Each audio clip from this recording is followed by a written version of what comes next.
एवढंच द्या तेवढंच द्या, देवानं ठरवायचं. आपण ठरवायचं नाही. भुक्ती आपल्याला मागून मिळू शकत नाही. भोगतो ना गडे संचिता वाचवणे, करावे ते म्हणे समाधान. आता या तिन्हीमध्ये ना भुक्ती मागून मिळते ना मुक्ती मागून मिळते, तर मागून काय मिळतं? प्रेम सुख देई, प्रेम सुख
ज्ञानी असी आत्मनिष्ठ जरी झाले जीवनमुक्त तरी भक्ती सुख दुर्लभ. वर्णन काय? नेनवे शब्दाचा अर्थ जाणता येत नाही, अनुभवता येत नाही. भक्ती प्रेम सुख नाम ज्ञानाला अनुभवता येतं. भक्ती प्रेम सुख नेनवे पंडिता, नेनवे वाचका, नेनवे आत्मनिष्ठा, नेनवे जीवनमुक्ता, 5 जणांची यादी दिलेली आहे. भक्ती प्रेम सुख नेनवे नाही का, आणि पंडिता, वाचका, ज्ञानी असी आत्मनिष्ठ जरी झाले जीवनमुक्त तरी भक्ती सुख दुर्लभ. पण प्रश्न असा आहे, जीवनमुक्त झालेल्या भक्ती प्रेम सुख मिळत नाही याचं चिंतन काय? भक्ती प्रेम सुख मिळत नाही याचं चिंतन काय? जीवनमुक्त म्हणजे काय? झाला निश्चय नाही का, निश्चय झाल्यानंतर काय आहे आता? काय त्याच्या पुढे आणि काय जाण्याचं राहिलं का? जाण्याचं पुढे काय राहिलं काय महाराज? नाही. म्हणजे यश ज्ञात्वा तेय भूयन ज्ञातव्य मग शिष्यते. जे जाणल्यावर पुन्हा काहीच जाण्याची गरज पडत नाही. यम लब्ध्वाचा अपरम लाभ म्हणणे ते नाधिगमत. जो लाभ प्राप्त झाल्या पुन्हा कोणत्याच लाभाची अपेक्षा केली जात नाही. असा लाभ जर मिळाला तर आता कोणत्या लाभाचं चिंतन आहे? ज्ञान जीवनमुक्ता करता. म्हणजे जीवनमुक्ताला सुद्धा भक्तीचा अनुभव अनुभवता येत नाही. हे कसं काय म्हटले? कारण जीवनमुक्ताला द्वैत नसतं, द्वैतामध्ये बात नाही, द्वैतात राहत नाही. तो द्वैत संपून गेलं असतं. त्यामुळे त्याला विरह नावाची गोष्ट नसते. विरह आहे का प्राप्त आहे अवस्था? जीवनमुक्ता करता विरह अवस्था आहे का प्राप्त अवस्था आहे? विरहाचा भाव कसा येईल म्हटले, पण भक्तीमध्ये विरह असतो. भेटी लागी जीवा लागलेसे आस पाहे रात्रंदिवस वाट तुझी. एक सुंदर असा श्लोक आलाय, त्याच्यामध्ये वर्णन केलेलं आहे की भगवान श्रीकृष्ण परमात्मा गोकुळामध्ये जोपर्यंत होते तोपर्यंत ते कुठं दिसायचे गोपिकांना? म्हटले की आता कुठं आहेत? आता त्या म्हणजे बासरी वाजवत त्या झाडाजवळ उभा राहिलेले आहेत. आता कुठं आहेत? यमुनेच्या किनारे. आता कुठं आहेत? ते गायीचं पालन करायला लागले. आता कुठं आहेत? तर नंदाच्या घरात आहेत. आता कुठे? अशा प्रकारचा बोध व्हायचा. पण त्यांच्या विरहामध्ये ते कणाकणा दिसायला, विरहामध्ये कुठं भासायला लागले. झाडाला बघितलं तरी त्यांची आठवण आहे. पहिलं झाडाखाली असतील तरच आठवण, पण झाडाला बघितल्यावर सुद्धा आठवण, नदीला बघितल्यावर सुद्धा आठवण नाही का? जिथं जाईल तिथं आठवण. त्याचं वर्णन करतात, संगम विरह विकल्पे वरमिह विरहो न संगस्तस्य संगे सैवतते एकच त्रिभुवनतन्मयं विरहे. संगम विरह विकल्पामध्ये उत्तम काय? संगम चांगला का विरह चांगला? म्हणजे संगम म्हणजे भेटणं आणि विरह म्हणजे लांब जाणं. पण संगम चांगला का विरह चांगला? जेव्हा भक्तीचं चिंतन करेल त्यावेळी विरह चांगला, ज्ञानाच्या चिंतनामध्ये एकच चांगलं, एकच चांगलं. मग भक्तीच्या मध्ये विरहाचा भाव ज्ञानाला अनुभवता येऊ शकत. जीवनमुक्ताला विरहाचा भाव अनुभवता येईल का महाराज? देवा तुझ्याकडे भेटायची इच्छा झाली, वाट पाहे निडळी. जसा तो आमची वाट बघतो तसा आम्ही त्याची वाट बघायला. कळी एकटा देखील माझा मायबाप, कळी एकटा देखील माझा मायबाप. घटका मोठे दिवस रखले का धरून या माप धरून आहे. भेटी लागी जीवा लागले असे आस. धीर धरवत नाही धीर धरवत, आणि धीर धरवत नाही म्हणून धावा केला जातो वेळापूरच्या पुढे. सगळ्यांना माहिती आहे वेळापूरच्या पुढं काय केला जातो? धावा केला जातो. वेळापूर धावा केला जातो ना महाराज का? कारण धीर धरवत नाही. भेटी लागे जीवा लागले आस. आणि मग जात असताना पाहुणी या झाडे ओरबडोनी पाला खाऊनी विठ्ठला आळवावे. झाडं बघावेत, पाला ओरबडावा आणि खाऊन विठ्ठलाला बघावं, आळवावं, त्या दिशेनं जावं. आणि तो भेटल्यानंतर भाग गेला सिन गेला अवघा झाला आनंद. प्रेमरसे बैसले भेटी अवघी लागली श्रीमुखासी. त्याला बघितल्यावर अनंत जन्मीचे विसरलं दुःख पाहता तुझे मुख पांडुरंगा. आता त्याला बघितलं न फिरे मागा तुझं पाहता सामोरी दृष्टी. आता त्याला बघत असताना त्याला दोन रूपात बघितलं जाईल, एक ज्ञानदृष्टीनं आणि एक नाही का देहीच अवस्थेमध्ये. म्हणजे देहातनं बघणं भक्ताला बरं वाटेल का ज्ञानातनं बघणं. म्हणजे ज्ञान त्याला आहेच, फक्त देहानं बघताना डोळ्यातनं अश्रू आलेच पाहिजे. त्याला बघितलं की डोळ्यातनं अश्रू, त्याला बघितलं की अंगावर शहारे. बघा वर्णन काय, कंठावर रोमांच श्री प्रसरलपमाना पाविंदी कुलाने प्रत्यक्ष.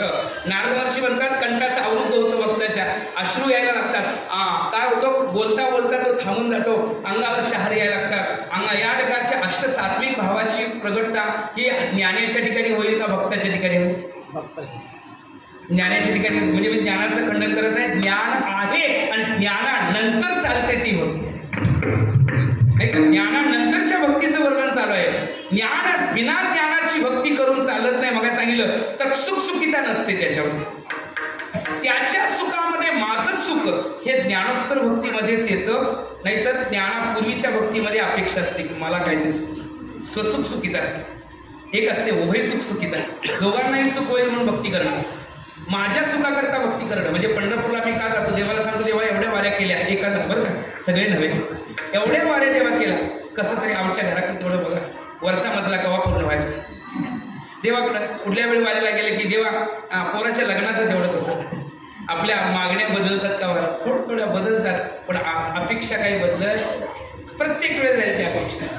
मग या पद्धतीने याला म्हणतात स्वसुख सुखिता. त्याच्या भक्ती करत असताना स्वसुख सुखिता नसते. जे उत्कृष्ट भक्त असतात त्यांना तत्सुख सुखिता असते. मला त्रास झाला तरी चालेल, पण देवाला त्रास झाला नाही. एक वर्णन केलं, 3 जण होते, एक ज्ञानी होता भक्त, एक कल्पित होता. ज्ञानी होता भक्त होता नास्तिक, 3ही गेले वनात. आणि आता काय झालं, अचानक वाघ फुटणार. आता वाघ आल्यानंतर काय त्याच्याकडे बघत बसतील तर पळायला. ज्ञानी म्हणला माझा देव मला वाचवता, श्रद्धा वाढलं होती, ज्ञान ईश्वरावर विश्वास आहे, जसं कर्म असेल तसं फळ मिळेल, नाही का. नास्तिक होता तो म्हणला आता मी मेलो, पुढे वाघ दिसला. आणि भक्त होता त्याने काहीच विचार केला, पळाला तेवढ्या जोरात झाडावर जाऊन बसला. वाघाला पण दुसरी काहीतरी शिकार भेटली ते त्या दिशेनं पळाला. वाघ पण ह्यांच्याकडे काय आला, दुसरीकडे शिकार दिसली तिकडे पळाला. आता ह्या दोघात विचार चालला, कोणा खाली कोण राहिले, ज्ञानी आणि नास्तिक दोघात विचार चालला. म्हणजे हा स्वतःला भक्त म्हणून घेतोय, स्वतःला भक्त म्हणून घेतोय आणि देवाला हात मारायचे म्हणजे स्वतः झाडावर जाऊन बसले. म्हणजे याचा अर्थ देवावर याचा विश्वास नाही का, देवावर याचा भरोसा नाही का. आल्यावर विचारच आपण हे स्वतःला भक्त म्हणून घेतोय, तर ह्यानं देवाला हात मारायला पाहिजे. ती स्वतः झाडावर जाऊन बसला. मग त्या खाली आल्यानंतर भक्ताला विचारलं, का रे बाबा तू देवाला हात मारायला पाहिजे होती, तू हात मारले, देवावर विश्वास नाही का. तो म्हणला मला विश्वास एवढा आहे की 100% विश्वास, नवे 101% म्हणा, नाही का. विश्वास पूर्ण आहे. नवे मी देवाला हाक मारायच्या ऐवजी आतनं जरी अपेक्षा केली असती देवाने यावं, तर अंतरीची घेतो गोडी न सांगता कळे अंतरीची गुजा. न सांगता तुम्हा कळो येते अंतर. आतलं देवाला कळतं सगळं, मला हाक पण मारायची गरज पडली नसती. आतलं कळतं, आतलं नुकती अपेक्षा जरी केली असती तर देवाला असता. पण माझ्यामुळं माझ्या देवाला त्रास व्हावा हे मला वाटत नाही, म्हणून मी झाडावर. माझ्यामुळं माझ्या देवाला त्रास व्हायला नको. कुठल्या प्रकारची भक्ती वगैरे याला म्हणतात तत्सुख सुखिता. त्याच्या सुखामध्ये माझं सुख. तुकोपर्यंत ज्ञानोपरायांची ही भक्ती आहे. देह जाऊ आत्मा राहो, पांडुरंगी दृढ व्हावं, नामदेवरायांची चिंतन आहे. ज्ञानोपराय विठ्ठल सुखा विठ्ठल दुःखा तुकिया मुका विठ्ठल. भालदास महाराज म्हणतात नाही का, आकाशवर पडो पाहे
वैकुंठितो ऐसे नाही कवळ काही काल्याचे कामने वाळवंट बरवे नीट उत्तम.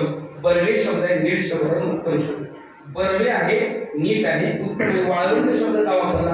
कारण पंढरीच्या वाळवंटामध्ये घ्या नाही तरी राजस्थानच्या वाळवंटामध्ये जरी घेतलं तर त्या ठिकाणी एखादी गोष्ट पेरली तर ती उगवून येऊ शकत. वाळवंटात बीज पेरलं तर ते उगवून येतं का? तसं अज्ञान रूपता प्रतिमान होत नाही, जगताची प्रतीती येत नाही, केलेल्या कर्माचं फळ देण्याच्या रूपता त्याच्यामध्ये राहत नाही. म्हणजे ती रूपता अंतकरणाची वाळवंट रूप झाली. कसली रूप झाली? वाळवंट. आणि ही वाळवंट रूपता म्हणजे ज्ञानोत्तर भक्ती, पंढरपूरच्या दिशेनं जाणं. आणि तो जो वाळवंटाचा जो वाळवंटामध्ये केला जाणारा काला आहे म्हणजे भक्ती आहे. तो अभेदत्वाचं चिंतन सांगणारा काला आहे. आणि मग अभेदत्वाचं चिंतन मगाशी सांगितलेलं काला अभेदाचं प्रतीक आहे. मग काला अभेदाचं चिंतन सांगणार आहे तो पंढरीमध्ये होतो, पंढरीच्याच वाळवंटात होतो, राजस्थानच्या वाळवंटात नव्हे.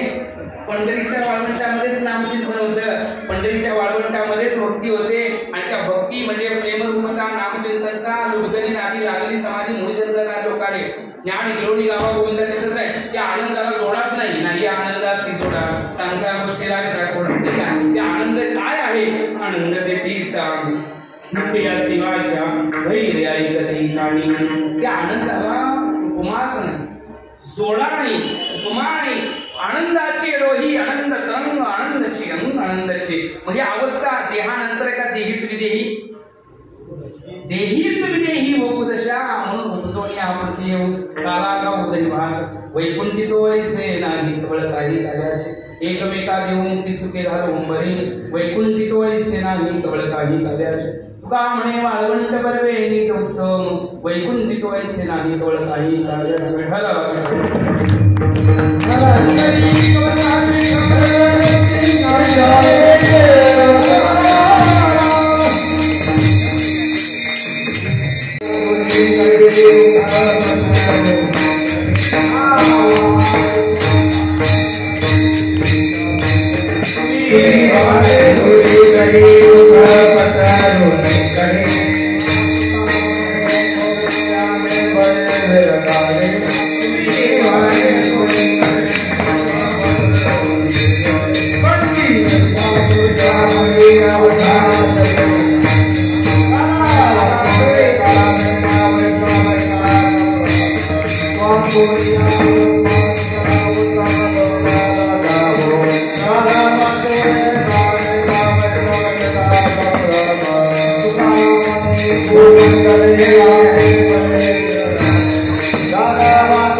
Come on.